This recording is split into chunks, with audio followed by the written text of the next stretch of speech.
Well, welcome to our NYCP Annual Performance Reporting webinar. We appreciate you joining us today. We have a lot of information that we're going to go through with you.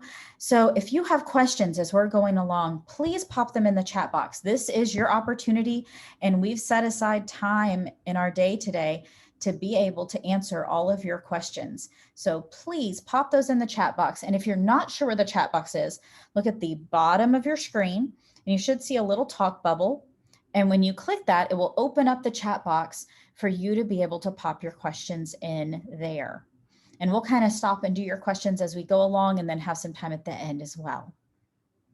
So let's go ahead and get ourselves disclaimed. This presentation was produced under U.S. Department of Education contract number GS00F115CA with Synergy Enterprises, Inc. The views expressed herein do not necessarily represent the positions or policies of the U.S. Department of Education. No official endorsement by the U.S. Department of Education of any product, commodity, service, or enterprise mentioned herein is intended or should be inferred. All right. So I think I've, at this point, met almost all of you virtually. So I'm Sarah Brightwell, the lead of the OIE Technical Assistance Team. And then we also have with us today, Donna Bussell, your NYCP Program Officer. And as we go through our information today, we've really just broken it down chunk by chunk through your APR. We're going to start with the cover sheet and the executive summary, and then we'll go into Part A, Part B, and Part C. So you really have step-by-step directions. But as we start today, I just want to review, why do we even do an APR? So in EDGAR, it tells us that recipients of multi-year discretionary grants, which is what you have, your grant was competitive, so that's discretionary, and it is anywhere from 3 to 4 years. So applies to all of you, that you have to do an annual performance report that's going to demonstrate substantial progress. That is your key term. I'm sure you've heard it many times and you're going to continue to hear it throughout our time today and throughout your time as a grantee. We're always looking for substantial progress towards your approved project objectives. So your annual performance report is really a way for you to be able to highlight that substantial progress and document it to show what you're doing with grant funds. So your annual performance report will be reviewed and analyzed to assist Ed in determining if you've made that substantial progress and therefore can get your continuation award, potentially no cost extensions in the future, or future grant awards. The way I like to think of the APR is this is your highlight reel. This is your chance to show off all of the great things that you're doing in your program, all of the outcomes that you've had with your program in the last year. This is where you're able to do that. Now, where do you do that? You get to do all your reporting in the G5 system. Now, as experienced grantees, I know you are already familiar, at least a bit, with the G5 system, but I do want to review a couple of things about the G5. So we do want all of the annual performance reports submitted through the G5 system. That means you have to have access to G5. This is a great time to just double check that your access to G5 is up to date and working. What you don't want to happen is that it's the day before your APR is due. You go to log into G5 to input your information and you can't get in, because odds are we're not going to be able to help you fix that in time to submit your APR on time. So now what was going to be your beautiful on-time report is your beautiful late report.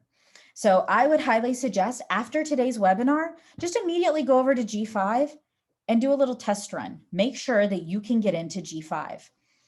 If you cannot get into G5, then you're going to want to reach out to the help desk if there's anything that's malfunctioning with your ability to access G5. Now, you'll notice there they are open from 8 to 6 Eastern, and that's Monday through Friday. You can reach out via their phone number or through their email account. You can email them after hours, but they're not going to respond until during those business hours. And they can help you with anything like you've locked yourself out of your account or it's just not functioning properly. But if you realize that you're the project director and you're not denoted as the project director for your project, that's when you're going to need to reach out to your program officer, Donna. Okay, so if you have the incorrect person denoted as the project director, that can keep you from being able to submit your annual performance report. Only your actual project director, as denoted in G5 and on your GAN, is going to be able to submit the report in G5. Now we'll talk about some ways that, of course, we want your whole team working on this reporting together. However, you cannot have anyone other than that project director submit it. So you want to make sure you've got the right person. And that's why we've been reaching out to kind of verify your contact info, is just helping to make sure that you have all the right people listed in G5. So if you need to change anything with who your project director is, you'll want to reach out to your program officer, Donna Bussell, to make those changes. Now, making sure, I see a couple of questions that I'm going to get to in just a minute. And yeah, I see the question, what does a highlight reel look like for a crazy year like the one we've had? Good question. It's definitely going to be a different highlight reel than ones that we might have done before. But that's really part of, I'll show you some places where you're going to be able to really denote some of those things that have been quite wacky during the pandemic. Okay. All right. And we're going to get to some of this other information. So one moment. Now I do see the question. So we do not have the option to submit to our grant officer. There are tons of errors always where it kicks us out. We have had the option to email it if we have issues, and then they would upload it for us. That is a backup option. We do want these reports submitted in G5, and we're going to give you some tips throughout on how to avoid those errors that you may have encountered before, because we do want all of the reports submitted through G5. If you are encountering errors, or you typically encounter errors, that's all the more reason to go in and start submitting early, so that if you are encountering errors, you have a chance to reach out, whether that be something you need from the G5 help desk, something we at the OIETA team can help you with, or something that you might need from your program officer. But we do want to get those submitted through the G5 system. All right. So the next piece about this is what forms you're going to be using. Now, if you've used the G5 system before, you know the Ed 524B forms are what we use for reporting, and they're already in the G5 system. But if you want to take a peek at those in advance, you can access those at the link here on the slide. And that includes your cover sheet, your executive summary, and your sections A, B, and C. Okay. Now, when we're thinking about that, also remember, I saw a question that a couple of folks have not received their project planners.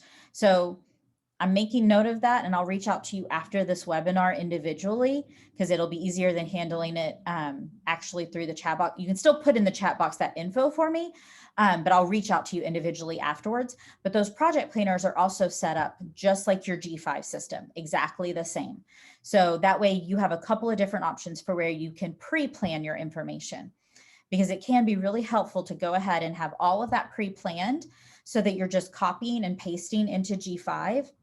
That will really help out with some of the timeout issues and things that come up in the G5 system, because it can be frustrating. You're typing away, you've written this beautiful narrative, and then the system times out, and you have to really restrain yourself from throwing your computer out the window. Don't throw your computer out the window.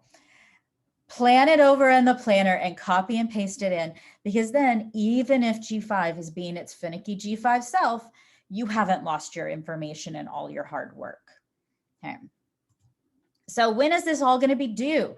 So technically your APR application opened up in G5 on March 1st. You may or may not have noticed. So if you go into G5, there'll be a little notification, but now you know. We are having your APR webinar today, March 9th. Your APR, though, is not due until May 3rd. and that's a Monday, which is a little bit different in our reporting deadlines as well. So it's Monday, May 3rd at 4:30 Eastern. So a couple of pieces on that. Number one, it's due at 4:30, and you notice we went to all the trouble to add the seconds in, and that's because G5 is a computer system. So at 4:30 and 20 seconds, it goes, no more reporting. So you don't want to be right at the deadline. Now, the second part of that is G5 has a tendency to get a bit overwhelmed on reporting deadline day. And as much as you may think it doesn't work that speedily today, it really won't work speedily on May 3rd. So I really, really, really encourage you, do not wait until May 3rd to try to submit your report. It will be frustrating, particularly because it's not just your APRs that are due that day. The ACE grantees are due that day. The NOL grantees are due that day. And other Department of Ed grants are due that day. That's a lot of people overloading a system that admittedly is a little grumpy sometimes. So you want to be able to submit prior to that deadline and save yourself the frustration. The other thing I want to show you is I'm going to pop back to that other slide. Notice that on here it says unavailable Sundays from 3 to midnight. That's their standard maintenance window. So if you're thinking, oh, okay, well, it's due on Monday. Monday, it's going to be finicky, so I'll do it on Sunday. Probably not, because from 3 to midnight Eastern, it's going to be unavailable for maintenance. So keep in mind, and they'll update if there's any additional maintenance windows that it's going to be down, but that's always on the G5 front page. So just really helpful to know that information and plan ahead. Someone asked in our APR webinar yesterday, what's the earliest I can submit my APR? Well, as soon as the reporting window closes, and we're about to talk about the reporting window. So if you want to submit your APR 2 weeks early, no one is going to be upset about that. You are completely allowed to do so. It's just a matter of, how long it takes you to put together all the reporting information. Okay. All right. So let's jump into the pieces and parts. We're going to start with your cover sheet. Everyone is required to do a cover sheet. You're going to complete the entire cover sheet, but I do want to point out a couple of pieces and parts of it that are particular in how we want it completed. So the first part is your PR award number. I do want to ask all of you to please double check that you are using the correct PR award number. And the reason I say that is because I've gotten a few emails or registrations for events that then when I look up your award number to see which grantee you are, it's not a real award number, or it's not the one that I know you are. So you may have it somewhere with maybe a number transcribed or a number left off. So just double check that you're using your correct PR number. Now, the next part is your reporting period. Y'all's reporting period for your APR is going to be October 1st, 2020 to March 31st, 2021. So that's from the beginning of this grant year at the beginning of October to the end of March. So that's why I say you could start on your APR right now, but you wouldn't be able to finish it because your reporting period's not over. We want all the data that you're going to report for this APR to run through the end of this month, the end of March. And then you still have another little over full month after that before your report's due. All right. Now, as we move down to 8 is your budgetary information. So for those of you who are looking at your old budget information and putting this together, I want to remind you that this should be what you've actually spent and drawn down, which means it should match your G5. Okay. Now, that has varied year to year to year to year in reporting. So that's why I'm pointing out that piece, is that they want to know what's not only been spent, but specifically has been drawn down. So that should match the drawdowns that have occurred between October 1st and March 31st in G5. In order to have that information, you're going to need to do one of two things. Ideally, you have a great relationship with your budget office and you have good communication and they share with you when they do drawdowns and for how much those drawdowns are. The second option, I'm going to encourage you, if you think this is something your organization would be open to look into this, is what's called G5 view only access. And I'll tell you how to also explain it to your fiscal office so that they do not freak out. Because when you tell your fiscal office that you want access to the drawdown information, their immediate thought is that you would have access to do drawdowns. You don't want access to do drawdowns. No, this will solely give you, as the title kind of suggests, view only access. You'll be able to see when drawdowns happen and for how much. You can make no changes whatsoever. You can literally just see it. In order to do that, though, you will have to get a little request form signed off on by your authorized representative. If that's something that you are interested in, feel free to reach out. I'll again share our contact info at the end of the webinar and we can walk you through the steps for how to do that. But it can be really handy because then you have easy access to be able to see when drawdowns are done and for how much. So for 8A, you're going to list your total expenditures from 10/1/19 to 9/30/20. So last grant year. And then for 8B, it's going to be for this reporting period only, 10/1/19, 10/1/20, sorry, and to March 31st, 2021. So just this 6-month period. So 8A is last grant year. 8B is this 6-month period this year.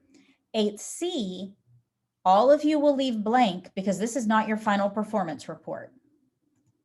Okay, so everybody will have an A and a B. No one will have a C. Now, I have a couple of questions here regarding what about obligations or encumbrances that are outstanding and haven't been paid for yet, therefore you haven't drawn them down yet. We're going to include that in section B. And so when we go to section B, I'll show you where you're going to include that part. So that's why I know APR guidance has a tendency to change a good bit sometimes. So I really wanted to point out on your cover sheet, everything matches G5. Section B is when we're going to talk a little more reality focused. All right. Now the next part is your indirect cost. There are a couple of grantees that do not claim indirect costs. That's fine. Mark no, move on. The vast majority of grantees do claim indirect costs. So you need to mark yes on 9A and then mark the appropriate box between B and E and include your indirect cost rate. If your indirect cost rate has changed, remember that you would need to submit that documentation. So keep that in mind as well. Next up,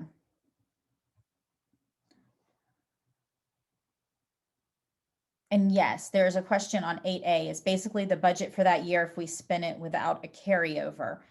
So yeah, 8A is going to just be whatever your drawdowns totaled last grant year. So yes, any money that carried over into this grant year would not be included.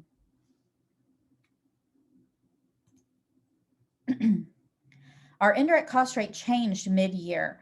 Our documentation has already been turned in. Do we put the indirect cost rate we started the budget period or ended the budget period? Ended. Whatever your current indirect cost rate is on March 31st, that's the one that you're going to include. Good question. Let's see. So let's go to 10. Everybody should mark not applicable on 10. For 11, everyone should mark yes. The easiest way to meet this requirement for number 11 is to use your data privacy policy for your organization or school district. It's typically in like your staff handbook or student handbook, and you can just pull it straight from there. You don't have to reinvent the wheel, just pull it from there and use that. Now let's go to page 2 of your cover sheet. On page 2, there's really 2 important parts. The first being your performance measure status. This is basically asking in part A that we'll go to in just a minute, are you going to be able to report all your data right now? Or are you going to have to get back to us later with some updated data? By and large, most of us are going to have to get back to the department with some updated data. Because when your reporting period ends, the end of March, a lot of times you don't have, if you're measuring attendance, you don't know your full attendance for the school year. You haven't maybe had your end of school year benchmark or assessment that you use. You don't know some of those pieces because your school year is not over. And because you still have a good bit of your grant year left, a whole nother 6 months. That is okay. And when we get to part A, I'll show you the various ways to denote that so that we know exactly what you mean. If you are going to have all your data, magically you're able to report everything you need to report right now, mark yes, move on. The vast majority of us are going to mark no. And then you're going to include the date right here when you believe that you'll have that data available. So for some of you, you may think, well, I really just need some of the end of school year data. So by July or August, I'll have everything. For some of you, you may be thinking, no, because it takes so long to get data back, and then I have to analyze it. So it might be, end of September before you're going to have it back. That's fine. Just put whatever the realistic date is. It is okay. It's just important to include that date so we're all on the same page. And then the last part of your cover sheet is the signature. This is the signature of your authorized representative. It is not your project director signature. Your project director should be a different person than your authorized representative. If you're not sure who your authorized representative is, reach out. We can help you figure out who that person is. That's also part of what we were checking when we were going through and double checking everybody's contact info, is that it was the right folks in those roles. A lot of times your authorized representative tends to be a tribal chairperson, a superintendent, folks that tend to be a little hard to pin down for a signature. So these are my tips as we go along. As soon as you have that info for this cover sheet, which is primarily just needing your budget to close at the end of March, finish your cover sheet and start pursuing that signature. Because then you can just have that sitting and waiting for submission, and you're not chasing someone at the last minute, all stressed out trying to get that signature. Once you get it signed, you can scan it, you can take a picture of it, whatever's easiest, and you're going to upload that into G5. Here are the tips to avoid errors trying to get that to upload. Make your document a PDF. PDFs work infinitely better in the G5 system. JPEGs, Word docs, any of that really does not upload well. If you will make it a PDF, you'll have much more success in getting it to upload. If for some reason the cover sheet will not upload, which seems to be the portion of the APR that has sometimes the most errors, you can email that, specifically just that form, to Donna Bussell, your program officer, but that's only if G5 will not take it. Please, please, at least attempt to get it to upload into G5 first. All right, and that is your cover sheet. Now I'm going to double check if there's any here. So the data is for the current period of the year and not current for the reporting dates between October and March. Georgia, I'm not sure that I'm quite getting that one. The data for the performance measures.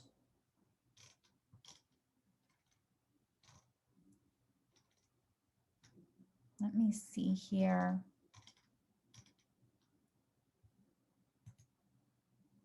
If you're you should be able to unmute yourself, Georgia, if you want to let me know.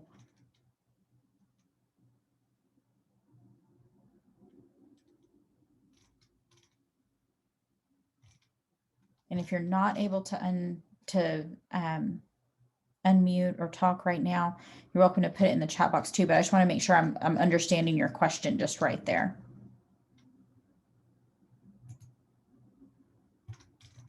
Okay, I was trying to type and it didn't go in because the box was in the way. Okay, I was really typing. Okay, I just want to make sure that on the, because I've always put, I think I've put yes on some of them, and I could be wrong, but on the complete data on the performance measure for the current budget period, is that we're looking at it for basically the whole year. And if we have data in March, then no, we don't have complete data, so we mark no. Right. Correct? So unless you're going to be able to complete all the data for all your project measures in section A, which every once in a while folks do have them written to where, and they have access to the data where they can do that early. But typically, yeah, you're going to need to mark no, because you're not necessarily going to be able to report, because you're looking at, yes, right now you're only able to report for that first 6 months. So if you're not going to get the data until after the end of March, you would need to be updating it later. So you'd mark no, and then you can put what date you'll have access to that. Okay. All right. Thank you. Thank you. All right. And I'm making sure.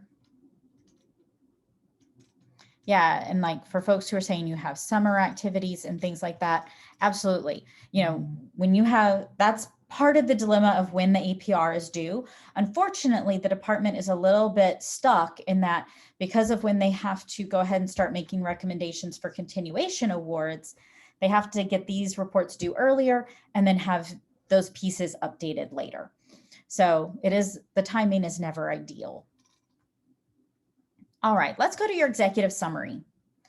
This is the next portion of your APR. This is an entirely narrative portion. It is supposed to be a 2-page maximum. For some, that can seem a little restricting, and you have too much to say and it won't fit in 2 pages. Please don't then make it like a 7-point font where the department folks are having to read it with a magnifying glass. Hone it down to 2 pages, and I will show you momentarily where you can put the rest of that information. Okay, so you're going to get all your information in, but this executive summary, we're going to have to hone in to 2 pages. In that, we want you to highlight what's been going on in your program this year. And like Barbara mentioned at the top of the hour, it's been a crazy year for most of us. Our programs have not been able to run the way that we had planned for them to run. But despite that, I've seen many of your programs doing really neat and innovative things, making it work for your kids and your families, and getting really innovative. That's what you should be telling us about here. This is where you give us that condensed high-level overview of what's been going on in your program this school year. So thinking about that October to end of March period, what's been going on in your program? As you're doing that, talk about what you've been able to achieve, the progress you've been able to make towards your goals, and the challenges and hurdles that you've encountered. And the important thing when you're talking about those challenges and hurdles is, how have you addressed those? So you encountered that, how did you work around that, or what did you do differently? As you're putting that together, remember that you're also giving all that detail when you get into section A about your individual progress measures. So don't just copy and paste the same information that's going to be in your section A here. Really make this a nice overview that if someone were to pick it up and read it, they'd have a really good idea of what's been happening in your project this year. that is all that goes in that executive summary. It's just that 2-page narrative. I did have a question yesterday if you can use bullets. Absolutely, you're welcome to use bullets in that document. And it takes us to section A. And as we go into section A, this is the bulk of your reporting is here in section A. We're going to go through exactly how to report on the different types of measures, how to report if you don't have data yet, how to report if you're not ever going to have data for something. We're going to give lots of examples. And then remember, we are going to send you the slide deck. So you'll be able to look at this as many times as you like. So this is your Part A form. This is what it looks like. It will look basically the same in G5, except on a computer screen with little clickable boxes. And you'll notice that your project planners are set up the exact same way to make it really easy to cut and paste over to there. Now, as we're looking at this, you're going to use this form to report on 2 different types of measures, your Gepra measures and your project measures. Your Gepra measures are the ones that are the same for everybody, and every single one of you must report on them. And we'll review what they are. You only have 2. So in preparation to start off this grant year, we read through every one of your proposals and every one of your APRs from last spring. And one thing that stood out was that some folks weren't reporting on their Gepra measures. So that's why I really want to make sure that everybody understands those are not optional. Every grantee must report on the Gepra measures and on the project measures that are specific to your project. Now, you'll see here as we go through that you report on them differently. So let's look at this top row for your Gepra, those 2 measures that we all are going to report on. Under measure type, you'll put GPRA, and you'll only put GPRA if it's one of those 2 Gepra measures. Then when you're doing your reporting, you don't have to put these X's in here the way I have. That's just denoting to you in the example. Don't write anything there. Literally, the only thing you're going to report on for a Gepra measure is under actual performance data, you're going to put your ratio. Now, you'll notice in the G5 system, it's going to create a percentage for you. And that's fine, but all you're writing is the red part, your actual performance ratio for this reporting period.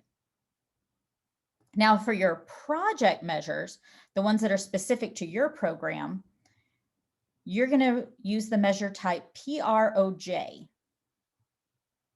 And for those, you're going to report 2 different numbers.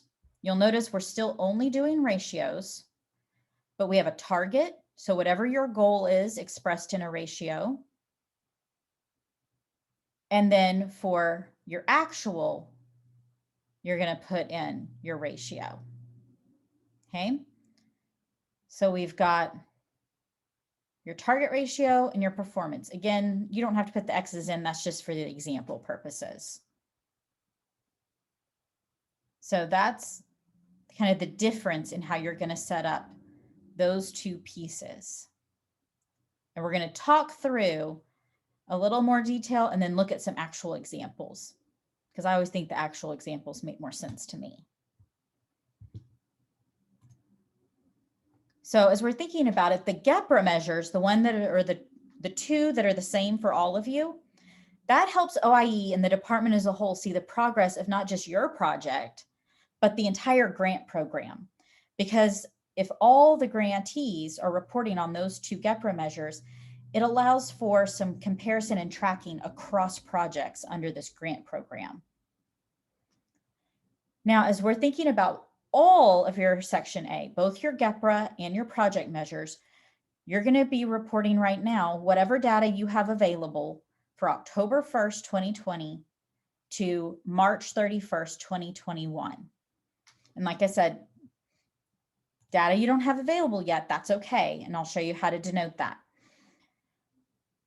If it's data that you don't have right now, but you're gonna have it. So that would be things like, well, we report on attendance, school year's not over, so we don't have that yet. But come June, when school ends, we will have it. You'd report that with 999. You put it in the ratio box. You don't have to put it over a 1. You literally just type 999, and both the G5 system and OIE knows that that is the code for, I don't have it right now, but I'm gonna have it. So that would also be things like academic achievement.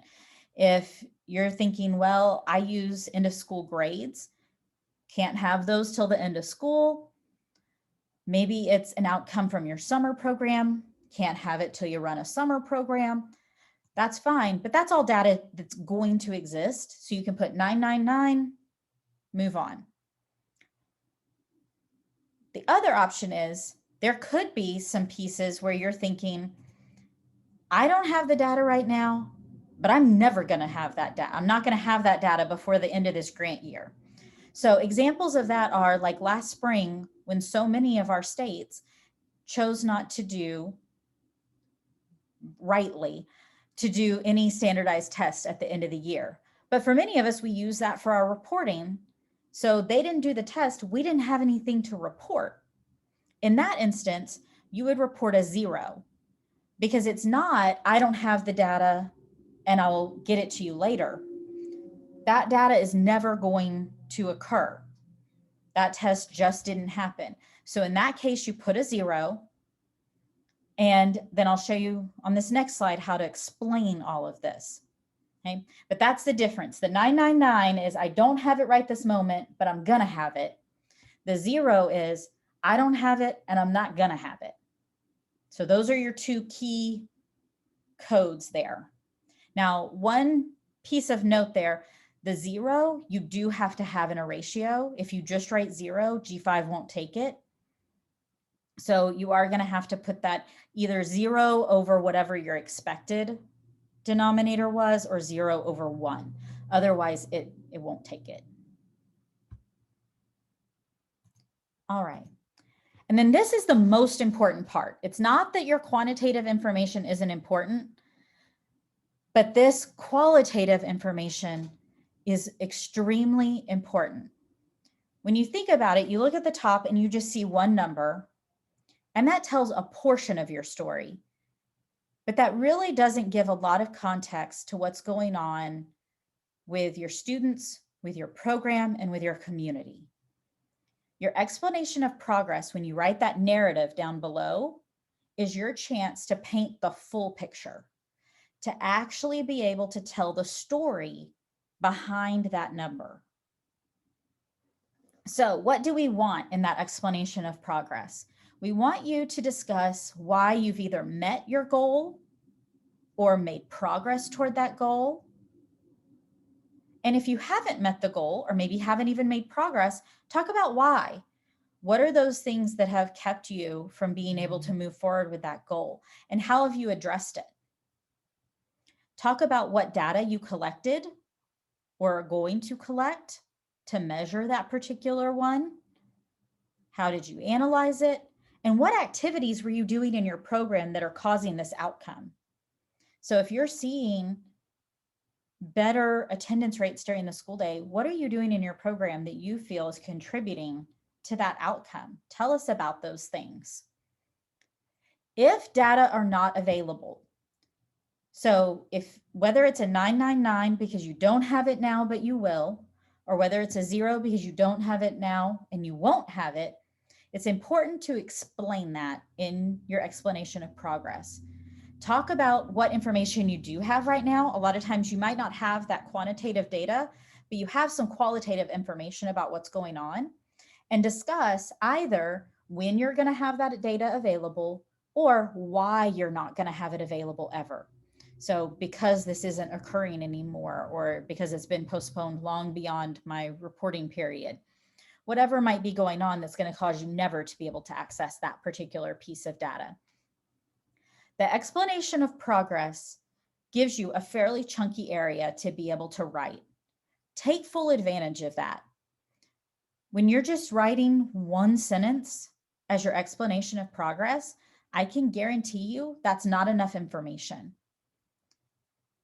It is better to provide the department with too much information about your program than to leave them wondering what's going on in your program.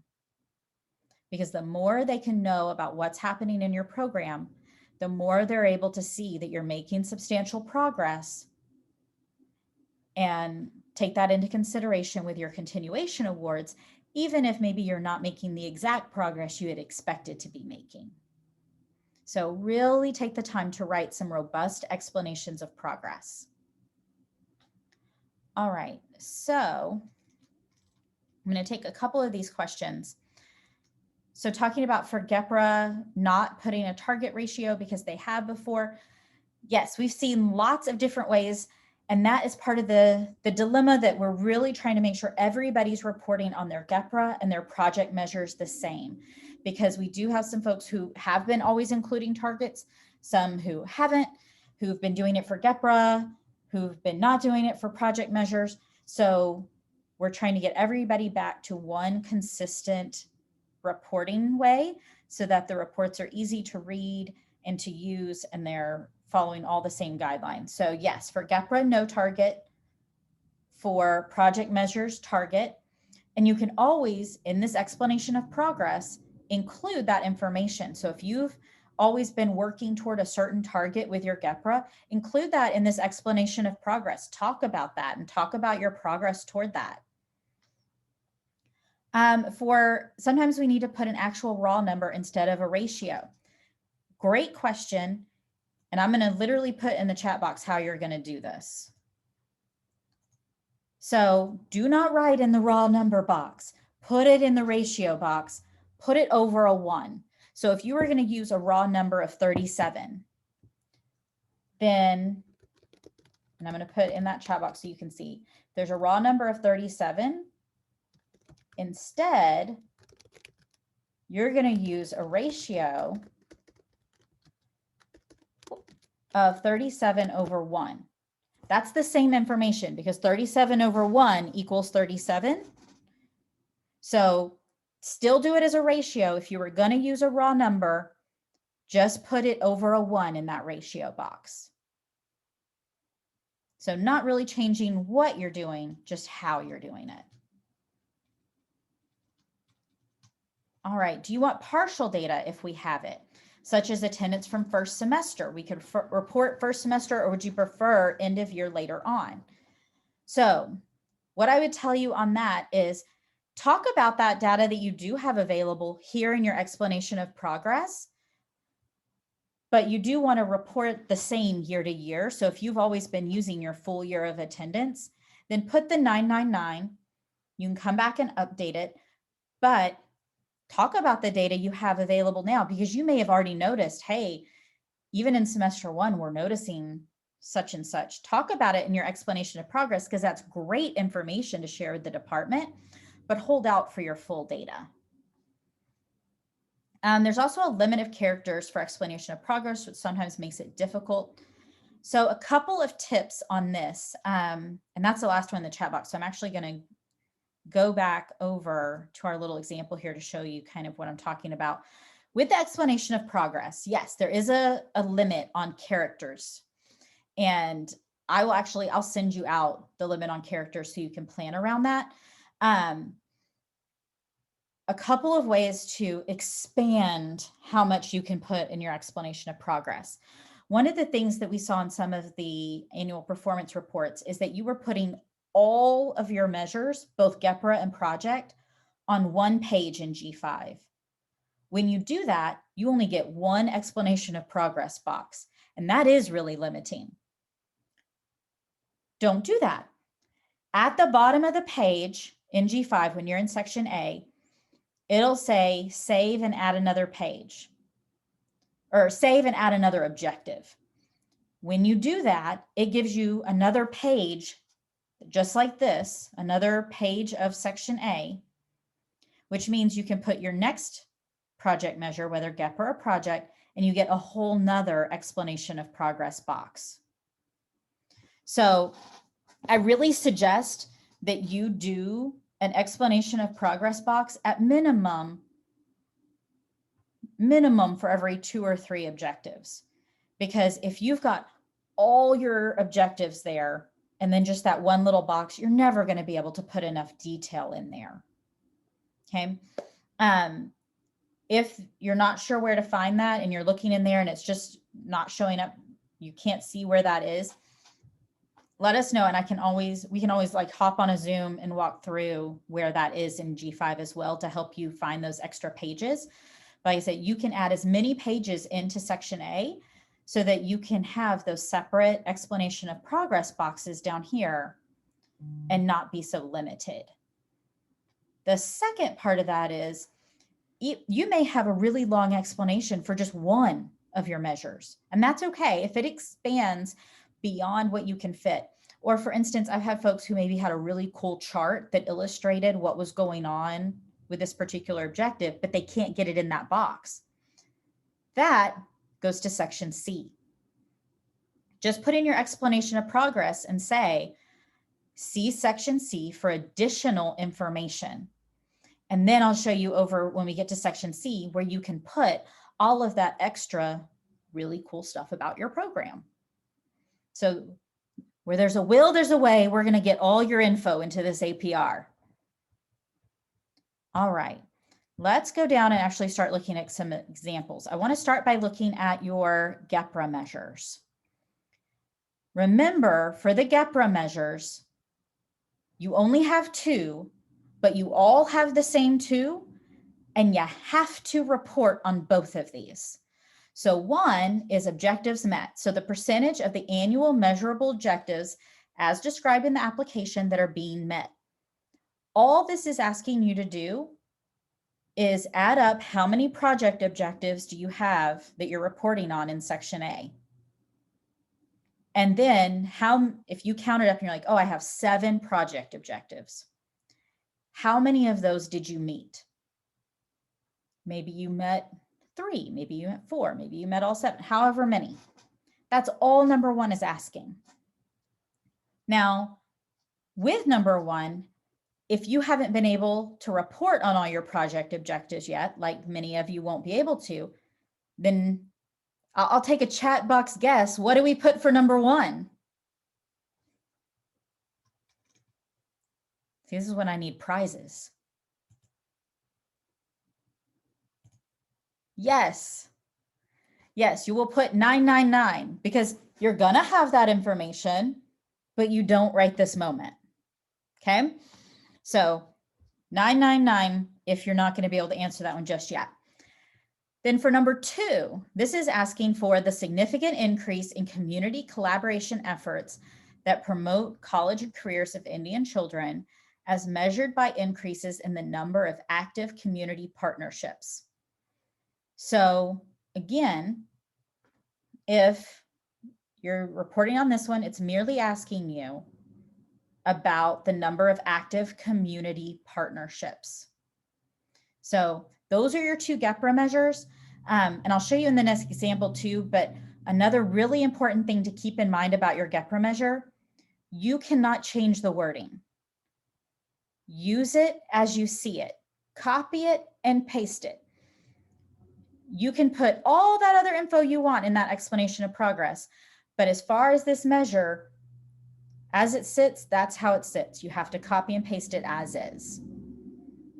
All right, if we have 10 project measures, but one is based on state assessments that will never be available, is our denominator 9? No, because you still have that objective. So it would still be 10.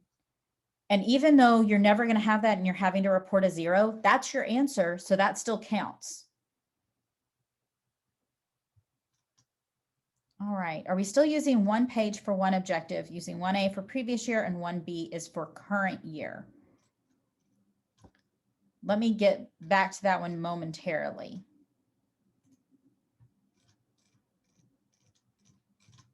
Oh.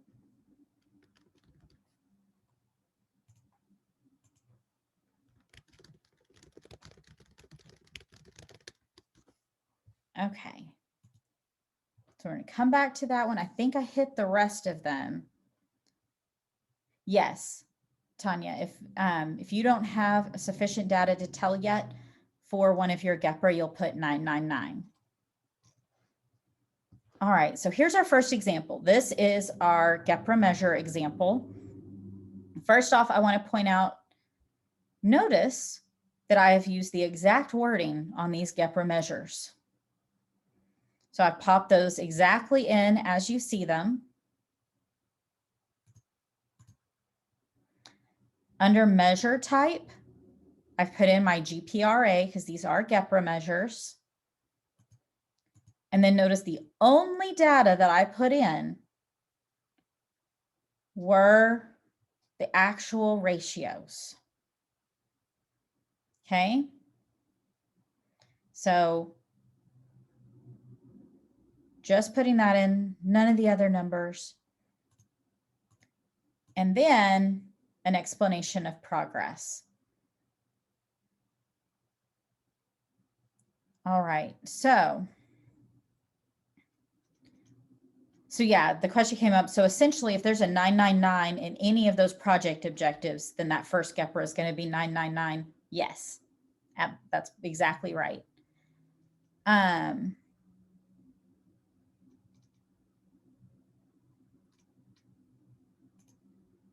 then there's a question about one of the Gepra. I will pop back to that slide right quick. These are the only two Gepra measures. Now, if you're looking back at some of your old APRs that maybe you did, or maybe someone who was in your position before you, depending upon your organization, you may see there are definitely some grantees who previously changed some of the wording in the Gepra. And that's part of what we want to get tweaked in this new annual performance reporting, is making sure everybody's using the Gepra wording exactly as it's written.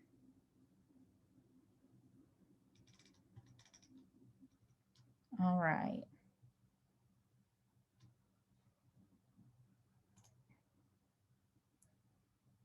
Let's go to our next example, which is our project measure. So these are all just fake project measures, but I've got a couple of examples here. Notice that because these are the ones that are specific to your program, we've denoted them with PROJ. These have targets because all of your project measures should have a target. And then you have your actual. So you can see, I wanted to give you kind of an example of both types of reporting for data that might not exist right now. So this first one, that would be if normally I'm trying to measure this reading achievement, but we're not giving any kind of a reading assessment this year. So I'm just not going to be able to report that. So normally my goal is 120 out of 120. But for this reporting, I'm going to have to put 0 of 120 because I'm just not going to have that information. And then I'm going to explain that in my explanation of progress. Now, the other example being maybe for my math, I am going to have that information. I just don't have it yet. So you notice I put the 999, and then that signals everyone, okay, don't have it yet. We'll have it in the future. And then an explanation of progress. And these are just kind of short samples to make it fit on a slide nicely. Okay, so let's see. The explanation example seems to match an actual objective rather than the Gepra measures. That's because it's just a sample. Yeah. No, you want whatever your explanation of progress is to measure whatever's going on in your actual quantitative reporting. So then there was a question about Gepra measures being on 1 page versus 2 pages. That's completely up to you. So you will sometimes see if there are 2 measures that both are referring to fairly similar information, and you as a grantee feel like putting together one explanation of progress for these 2 makes most sense, it's fine to put them on the same page, or it's fine to split them onto 2 pages in order to be able to do 2 explanations of progress. I just have it set up this way for this example so we could look at the 2 different ways to report the quantitative information. And same thing when we're looking at our Gepra. It's fine if you can complete a full, robust explanation of progress for both of these in one explanation of progress area. It's fine to have them on the same page. But if you need that room to be able to do a nice description for your explanation of progress for these on separate pages, that's fine as well. The important thing is that they're word for word and denoted, but you can set that up exactly as it would be. Okay. All right, so I'm going to go back over here.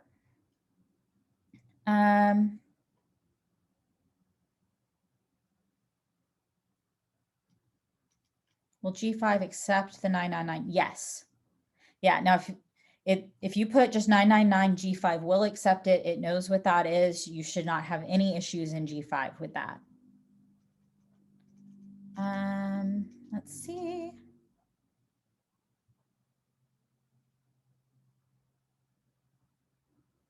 And yes, Joy, you're absolutely right. The math on that one does not pan out. All right. Any other questions on part A? I'm going to give you a second to pop those questions in while I go back to the question that I wanted to hold.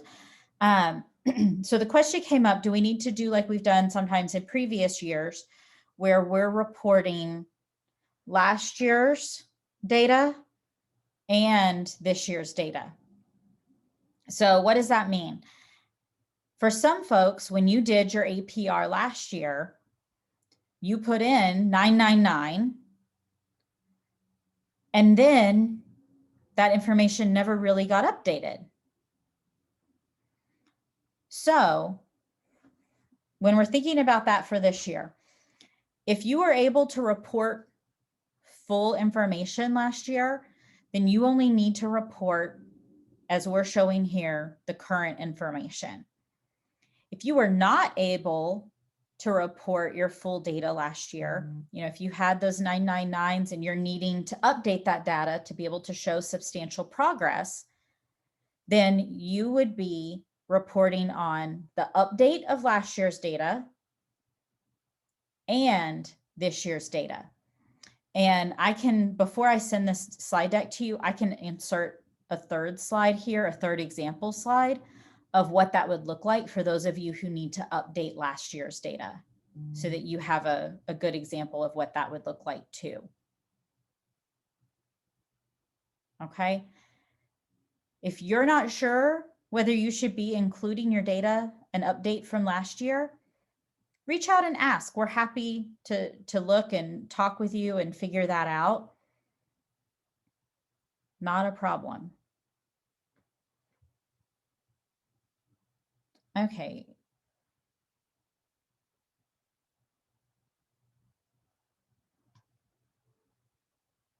Yeah, and Joy, if you're having trouble with G5, like I said, it's probably best to reach out and we can look at yours specifically, because yeah, we do typically have grantees putting 999 with no dilemma in G5.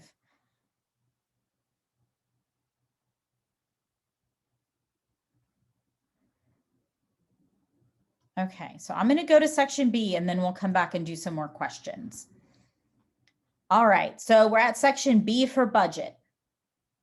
This is another area where you have a narrative option, as well as we'll provide you with the optional budget reporting form that gives you a way to, in a spreadsheet format, include all the information that the department will be looking for section B. So what are we looking for in section B? We want to talk about all your spending for the current project year. So while on the cover sheet, we were really focused in on G5, and everything matching G5. Here in section B, we're really focused on a little bit more realistic look at your budget. So we want to know about funds that have been expended or obligated, even if they haven't been drawn down in G5 yet, through the end of the reporting period, so through the end of March.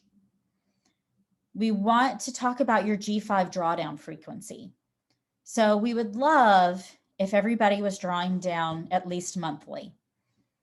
But at minimum, everyone should be drawing down quarterly. If your organization is not at least drawing down quarterly, then we'd like you to include in that explanation, how are you trying to remedy that situation? And how are you tracking expenditures independent of your budget office? Then the next piece is if you're anticipating that you're going to have any unexpended funds at the end of this grant year. So this is just kind of looking forward over the next 6 months and looking at this point, do you anticipate having any remaining funding and why? Now, if you do anticipate having any remaining funding, it's going to be important to think about, does your grant end at the end of September? Or do you have another year upcoming? Okay, so I'm going to talk to each group separately. For this first group, this is if your grant is not ending at the end of September, okay, primarily our fiscal year 18s who have another year on their grant. You're going to be thinking about, do you think you're going to have any carryover? And how much? And if you are going to have carryover, what do you plan to do with those funds in the next budget period that's within your approved application? It's also your chance to talk about any changes that you want to make in your grant activities for this next budget period. Now, keep in mind, all of this information can be included in that optional budget reporting form as well. There's columns and explanation spots for each of them in that too.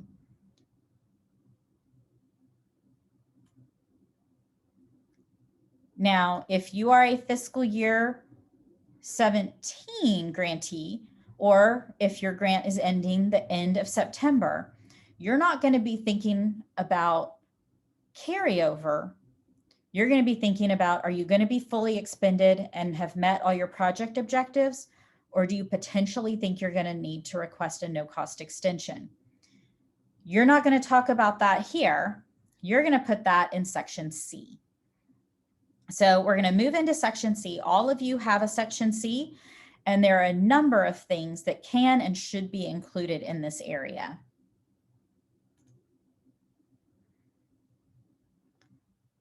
So as we look at section C, the things that should be included here are success stories, challenges, the status of your partnerships. Do you have partners that maybe you're no longer partnering with, or you've added partners?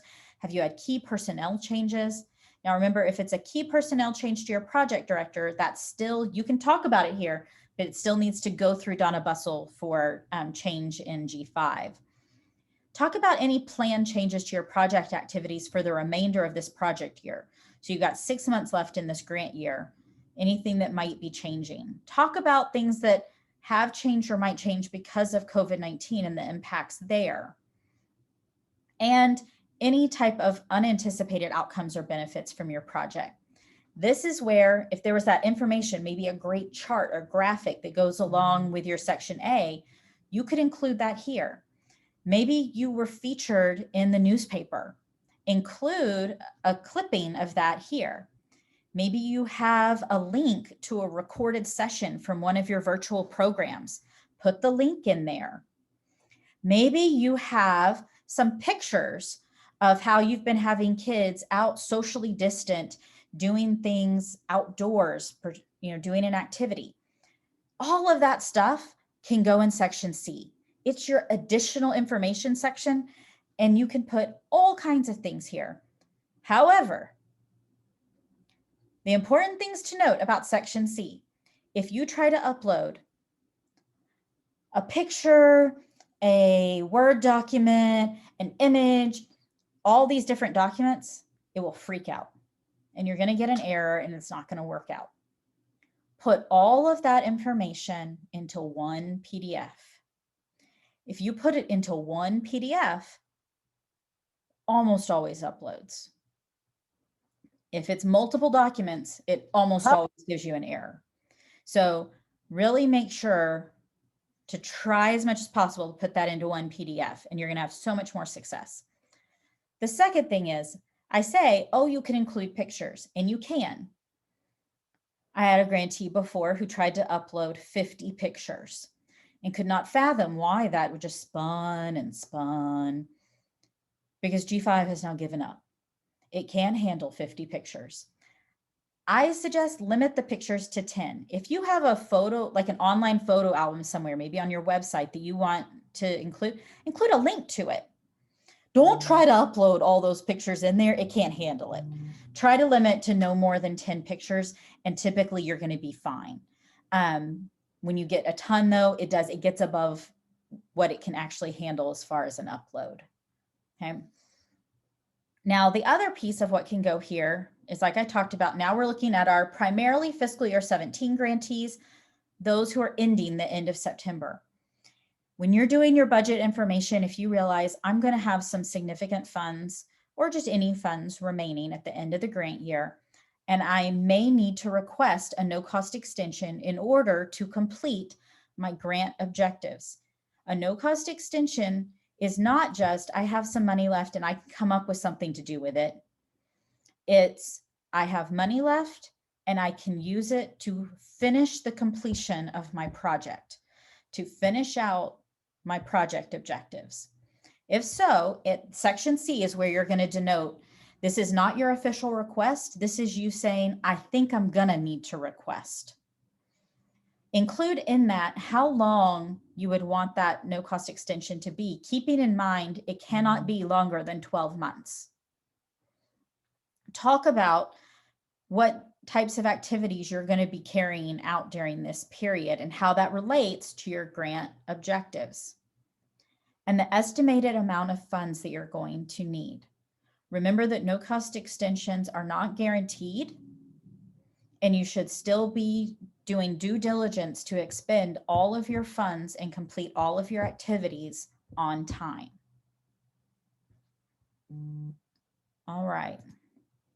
The other note here, so for those who do have another grant year, again, primarily our fiscal year 18s, remember that your APRs are used to make those continuation awards. So the department makes every effort to process those in a timely manner and by the start date of your anticipated budget period. However, if APRs are being turned in late, if they are not following the reporting process, if there's blanks, if there's things that are not laid out properly, if there's missing information, or if you're not making substantial progress, this could delay your continuation award. Also remember that OIE will update you about any carryover requests. You shouldn't just assume that your carryover request is automatically accepted or approved. And just a reminder about how the continuation awards and carryover requests work. If it's determined that you are not making substantial progress or there's some sort of issue where you're not going to be getting your full award, you're going to be reduced, they're not going to go in and take that money back out of your G5. It would be your next year grant award that would be reduced. So just keeping that in mind when you're looking at your GAN for the next year, that if it's not for the full amount that you are anticipating, that would indicate a reduction, which is really that reduction because of carryover. Okay. Let me give one little bit of reminders and then I'm going to do some more questions. So remember that G5 is open for reporting now, but only for the grant project director of record.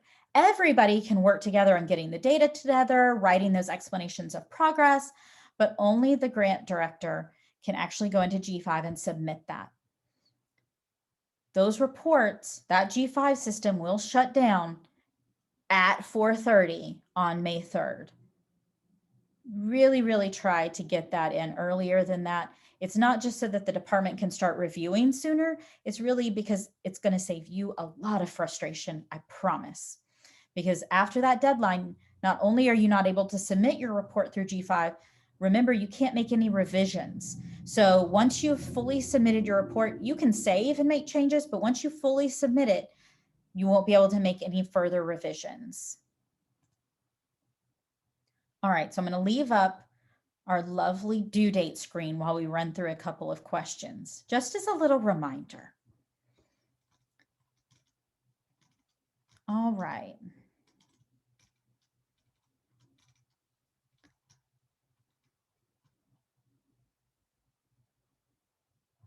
Yes, so Elizabeth brings up a good point.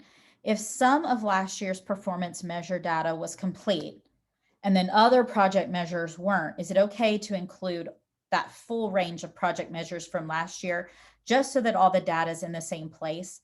Yes, that's really ideal. That would be the preferred method of doing that. So absolutely. Are we able to access our report from the last APR on the G5 system? Yes, you can. So if your APR was submitted through the G5 system last spring, then you're able to actually pull that down from G5 and either view it online or print it. If it's not showing up for you, or if you can't find it, maybe you're not sure if it was uploaded, reach out. We can help get that figured out and get you copies of last spring's APR for you. Absolutely.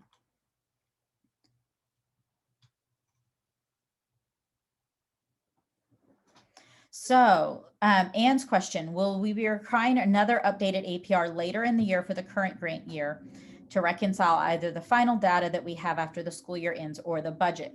So it's a little bit different answer for each of you. So if your grant is ending the end of September, then your next reporting is your final performance report, which is due 121 days after your grant ends. So if your grant ends the end of September, it's due the end of January. For those who are in that situation, primarily our fiscal year 17 grantees, that's when you would submit that updated performance data information is on your final performance report. If you are a fiscal year 18 grantee, you'll be doing another APR next spring 2022, and that's when you would be submitting your information. Now, I do put a caveat on that. Don't just set it aside and think, well, I don't have to report till spring 2022. That's too many sleeps between now and then, and you will not remember. You'll have this Excel spreadsheet over here with some kind of data, but you won't remember the story behind it, okay? So I really encourage you, whatever date that you do end up getting your updated information, go ahead and pop it into, whether you're using the project planner, pop it in there, or if you're using your own documents, pop it in there, along with go ahead and write out that explanation of progress, because then when it's spring 2022 and you're trying to worry about next year's data, and that's all that's on your mind, you're not having to hearken back a whole year and try to remember what was happening in your program. Okay, so that's when you would actually end up sending it in. All right.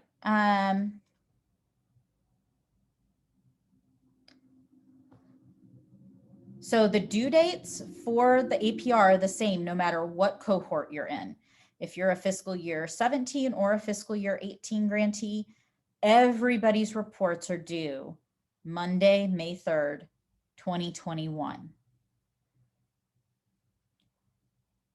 If you are thinking about a no-cost extension, the question came up, when do you actually request? So you'll want to definitely include in section C that that's something that you're thinking about at this point. And then the formal request form typically comes out around July, August timeframe when it's closer to the end of the year, because it's expected that, again, you're making that due diligence to try to spend down and accomplish your objectives. So they don't put those formal requests out until a little closer to the end of the grant year.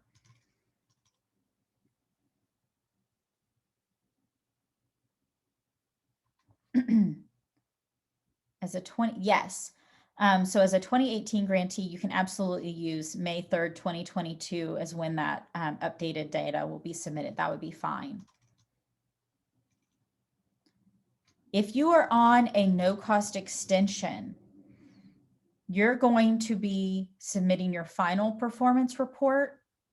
You are not expected to complete this report as you'll be doing your final performance report 120 days after the end of your no-cost extension. And then I think the last question, looking through, trying to make sure I got them all, is there additional flexibility being given on carryover requests or no cost extensions because of the pandemic slowing down program progress? So I would not necessarily say additional flexibility. I would say that is being taken into consideration in regards to your substantial progress looking different. But that's why it's so important that you're doing those explanations of progress and being able to explain, while your substantial progress may look different this year, here's what it looks like, showing that you're still delivering your program and what you're still being able to accomplish with your students, even if it's not exactly what was planned or exactly how it was planned. So that part, that's why that part is so important, particularly this year. All right, I think I ran through the questions in the chat box. If I happen to have missed your question, please do pop that back in to draw my attention, but I think I hit them all. So we're gonna keep going here.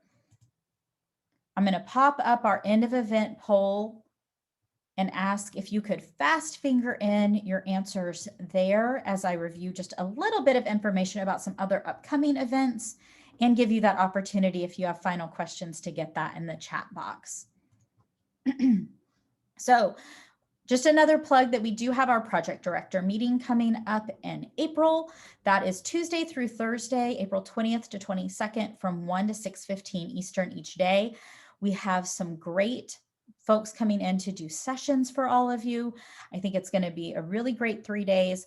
The registration for that should be going out the end of next week. So be watching your mailboxes.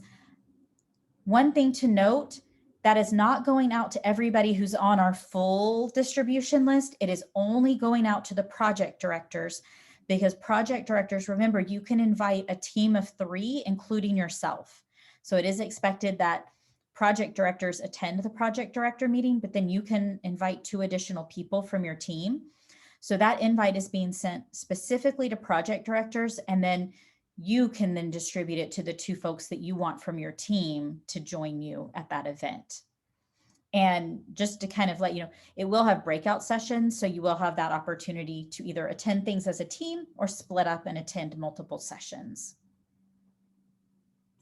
Some other upcoming events, we do still have our distance learning series going on. I apologize that this has overlapped slightly with today's session, but you are welcome to join that session immediately after this if you would like. They are talking about audio and video recording today. Some great tips there on how to do that. Next, 2 weeks from now, March 23rd, they're going to be talking about virtual assessment. So that will be another good session to attend. And we'll be keeping those going throughout the end of the school year. So as we head into April, we'll actually be doing some sessions on how to do small group and one-on-one engagement, some things on virtual field trips. As we head into May, we'll do some game creation. That's really a lot of fun, and just general student engagement tips and tools.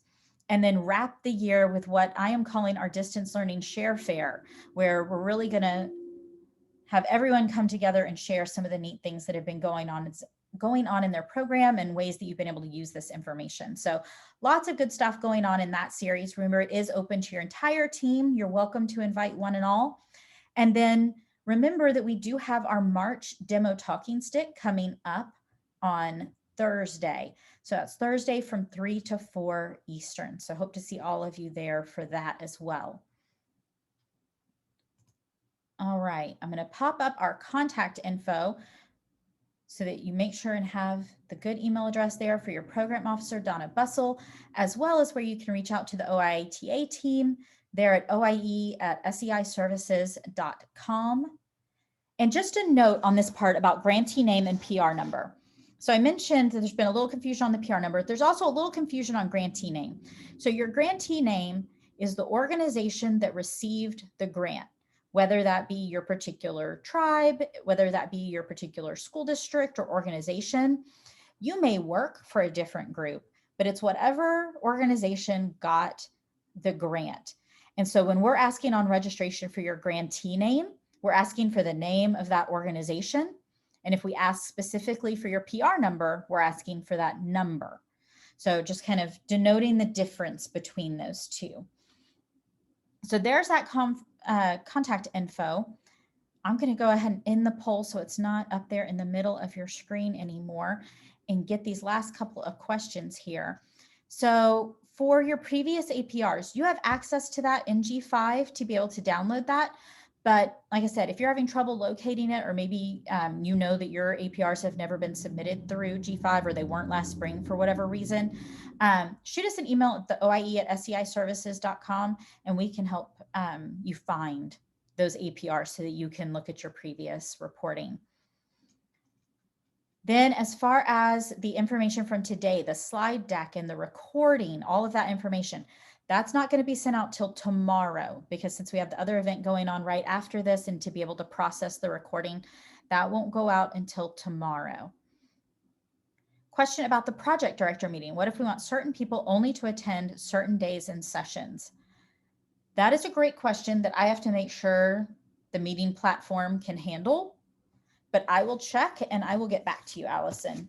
I think that will work, but I don't worry myself with the ins and outs of that particular platform, so I'm going to double check. Making a note right now. All right. Is there a spot where you can access the slide decks from previous meetings? Yes, when I send out those links to the recordings, that's where all the recordings are. And that should give you access to all the recordings of the previous events and the handouts or decks that went with them. If there's any that you're having trouble finding though, just let us know, and I'm happy, one of us will help point you in the right direction. If you need the link for the audio video recording, I'm going to pop it in the chat box, because if you're trying to join it right after this, that way you don't have to go searching for it.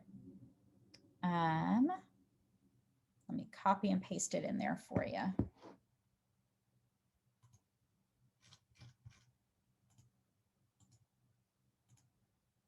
Here we go. So yeah, the link I just popped in there is if you want to join that distance learning session, you can do that. You can also use it just to register and get calendar reminders for the upcoming distance learning sessions as well. It works for either one. All right. I think we've got everything in there. I am going to pop in that additional example slide for those who need to update their information from last year. That way you have a visual example to be able to look at for that.